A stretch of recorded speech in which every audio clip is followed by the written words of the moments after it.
एक कैपिंग कि international students, इतने ही इंटरनेशनल स्टूडेंट्स ऑस्ट्रेलिया के अंदर आएंगे नेक्स्ट ईयर 2025 के अंदर पहुंचे, क्योंकि बीच में पैंडेमिक के पहले और पैंडेमिक के बाद higher education, vocational education and training VET sector लोग इनमें से हो तो आपके ऊपर कैपिंग का कोई असर नहीं होगा। अब आपको करना क्या है, अब आपको ये करना है कि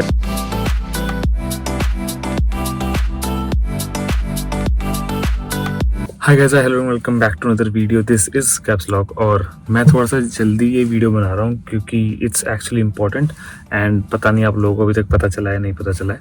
ऑस्ट्रेलिया ने फाइनली अनाउंस कर दिया capping. Australia announce the capping and अब उसके बारे में ज़्यादा वीडियोज़ अभी आई नहीं है, ज़्यादा लोगों को पता नहीं है, तो मुझे लगा कि मेरे पास जल्दी से मौका है तो मैं इसको बता देता हूँ ताकि जितना जल्दी हो सकता है आपको इन्फॉर्मेशन मिल सके। So and also I try to speak in English and Hindi ताकि दोनों लोगों को, दोनों तरीके की लैंग्वेज वाले लोगों को समझ में आ सके। आई होप आप लोगों को आवाज़ भी सही से आ रही होगी। एंड अब मैं इस पर जल्दी से जल्दी इन्फॉर्मेशन देने की कोशिश करता हूँ, जल्दी इसको समझाते हैं आपको, ठीक है। Okay, so capping numbers announce for international students in Australia. Starting July 1st, 2025, the Australian government is introducing a new cap on international students' numbers in Australia, subject to legislation approval. मतलब कि 1 जनवरी 2025 से Australia ने announce कर दिया है एक capping कि international students, इतने ही इंटरनेशनल स्टूडेंट्स ऑस्ट्रेलिया के अंदर आएंगे। अब उसका नंबर की बात करते हैं तो व्हाट्स न्यू।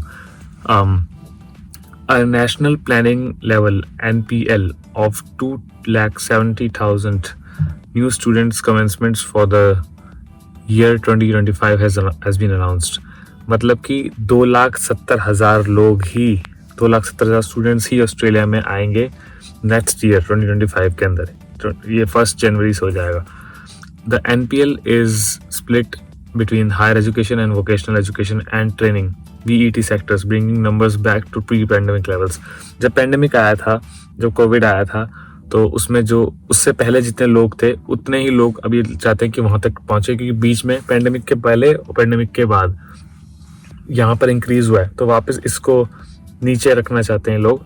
तो इसके लिए इस नंबर्स पे काम करा जाएगा और ये जिन सेक्टर्स पे काम करेगा which is higher education, vocational education and training VET sector, तो ये 3 सेक्टर्स पे काम करा जाएगा ताकि नंबर्स को नीचे लाया जा सके। So who's except school students, research students, ELICOS students and non award students, certain scholarship holders. तो school students, research students, ELICOS students, non award students, ये सब लोग स्कॉलरशिप होल्डर्स होते हैं, इन सबको एक्सेप्ट करा जाता है। आप लोग इनमें से हो तो आपके ऊपर कैपिंग का कोई असर नहीं होगा। अब हायर एजुकेशन की बात करते हैं। So publicly funded universities will be having around 1,45,000 new commencements in 2025। जो सरकारी यूनिवर्सिटीज़ हैं उनके अंदर 1,45,000 स्टूडेंट्स की कैपिंग लगाई जाएगी कि आपको उनको सबसे ज़्यादा एक कोटा मिल रहा है कि इतने नंबर मिलेंगे उन्हें, कितने कमेंसमेंट्स हो सकते हैं, इतने लोग आ सकते हैं। Other higher education providers will be having around 30,000 places. मतलब जो बाकी हायर एजुकेशन प्रोवाइडर्स होते हैं जैसे प्राइवेट यूनिवर्सिटीज एंड ऑल, उनको 30,000 प्लेसेस दी गई हैं कि 30,000 के अंदर आप बच्चे ला सकते हो। Universities are encourage to create more student housing from 2026 to support both domestic international students. Universities को बोला गया है कि आप ज़्यादा से ज़्यादा हाउसिंग, मतलब एकोमोडेशंस क्रिएट करो या फिर एकोमोडेशन के ऑप्शंस क्रिएट करो, जैसे यूनिलॉस्केप या जैसे भी वो लोग करना चाहेंगे, जिससे कि 2026 तक जो इंटरनेशनल स्टूडेंट्स हैं और जो डोमेस्टिक यहाँ के अपने खुद के स्टूडेंट्स हैं उन दोनों को इशू ना हो, रहने में एकोमोडेशन एक प्रॉब्लम ना बने। For VET students approximately 95,000 new VET कमेंसमेंट्स in 2025। 95,000 जो इन्होंने कोटा रखा है VET स्टूडेंट्स वालों के लिए रखा है। Providers with a high ratio of international students will receive a lower allocation. जिन प्रोवाइडर्स के पास ज़्यादा इंटरनेशनल स्टूडेंट्स का रेशियो है उन लोगों के पास कम कैपिंग मिली जाएगी, मतलब कम ऑप्शन दिए जाएंगे कि आप स्टूडेंट्स को ले सको, कम एलोकेशन करा जाएगा। ओके, अब ये लोग इतने सारे चेंजेस कर रहे हैं, अब थोड़ी सी बात करते हैं। सो आपको मैंने चेंज बता दिया कि ये चेंज 1 जनवरी से लग जाएगा। अब आपको करना क्या है, अब आपको ये करना है कि अगर आपने सोचा फरवरी इनटेक में अप्लाई कर रहे हो, नवंबर इनटेक का छोड़ दो, मैं उसकी बात ही नहीं कर रहा, उसका तो टाइम गया। फरवरी इनटेक में अप्लाई कर रहे हो, मैं कह रहा हूँ आप मैक्सिमम सितंबर या मैक्सिमम टू मैक्सिमम मिड अक्टूबर तक का टाइम लो, उससे ज़्यादा टाइम मत खींचना और जितनी ज़्यादा हो सके फाइल स्ट्रॉन्ग। और याद रखना कैपिंग मतलब एक लाइन, एक असेंबली लाइन, जो पहले आया पहला उसका कर्म होगा। तो आपको जितना पहले हो सकता है फर्स्ट कम फर्स्ट सर्व वाला रूल पे अप्लाई करना है, अच्छी स्ट्रॉन्ग फाइल रखनी है, गैप है तो उसको जस्टिफाई करना है। अगर कुछ लोग हैं जिन्होंने आइल्स नहीं दिया है बट वो अप्लाई करना चाहते हैं, तो मुझे पता है कि ऐसे चीज़ें होती हैं कि आप आइल्स की रिसीट लगा सकते हो कि मैंने बुक कर दिया, अभी मेरा आइल्स आएगा।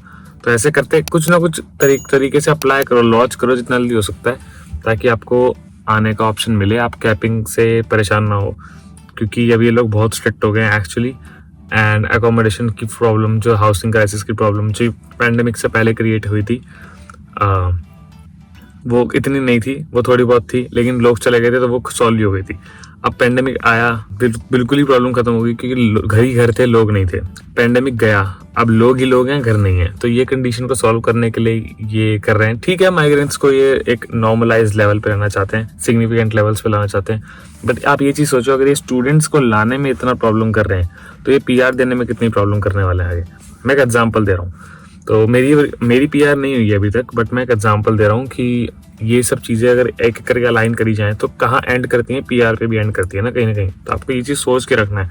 Choose good course, choose good university, have good file, great academics, great financials अगर हो सके तो, है ना, लोन वगैरह ITRs जो भी सब अटैच, नो गैप ईयर, अगर है तो जस्टिफाइड गैप ईयर, एंड आपके proper reasons, good SOP, good confidence to give GST test, and अगर GT इंटरव्यू होता है जो भी है।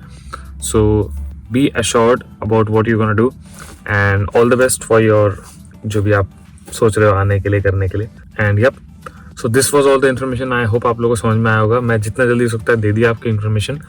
एंड ये वीडियो शेयर करो उन लोगों को जो या तो सोच रहे हैं आने के लिए, या अभी जो आज आने के लिए बस अप्लाई कर रहे हैं, सोचेंगे अगले साल, उन सबको शेयर करो ताकि उन्हें पता चल जाए कि ये हाल चल रहा है ऑस्ट्रेलिया का। मेरे दोस्त, मेरे भाई, ये देख ले। तो this is Caps lock signing off. मेरा इंस्टाग्राम का लिंक डिस्क्रिप्शन में, दोनों इंस्टाग्राम का फॉलो कर लो, कोई मैसेज हो भेज दो, like share subscribe. See you guys, इनसे अब हम मिलते हैं आप लोगों से नेक्स्ट वीडियो में। या